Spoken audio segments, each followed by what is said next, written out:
না সে মানে সুপারস্টার, তার সাথে কাজ করার যদি অপরচুনিটি কখনো পেয়ে যাই তো কেন মানে আমি সেই অপরচুনিটি মিস করব। এখন তাদের যে বন্ডিং, আমি আমার অপিনিয়ন থেকে যদি বলি, তাদের বন্ডিং একটা গুড বন্ডিং না হলে সেখানে পরিমণিও যাবে না, সেখানে শাকিব খানও যাবে না। তাদের বন্ডিংয়ের উপর ডিপেন্ড করে তারা দুজনও ওখানে গিয়েছে।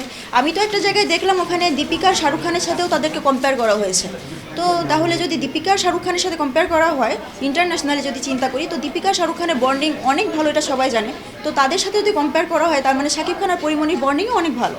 যারা নেগেটিভ ভাইবস নিয়ে বলতেছে, তাদের মানে নেগেটিভ চিন্তা নিয়ে তারা বলতেছে, আমি এটা পজিটিভলি নিয়েছি, আমার কাছে এরকমটা মনে হয়নি। হ্যাঁ, অবশ্যই ভালো থাকবে যদি সব কিছু একদম পারফেক্টলি ওকে থাকে।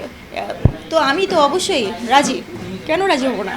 আমি পাবলিক খুলে নিব না, পাবলিক খুলে আমি দুজনকেই দেবো, বিকজ আমার কাছে দুজনেই পছন্দের, আমার কাছে কেউ অপছন্দের না। আমি চাই না তারা রেশারেশি করুক, বিকজ পাবলিক ফিগারদের উচিত না রেশারেশি করা। দেখুন, পাবলিক ফিগারদের সবাই ফলো করে, আর যেহেতু আমাদেরকে সবাই ফলো করতেছে, আমার মনে হয় না যে আমাদের পার্সোনাল লাইফের যে রেশারেশিটা ওটা সামনে নিয়ে আসা কখনো উচিত।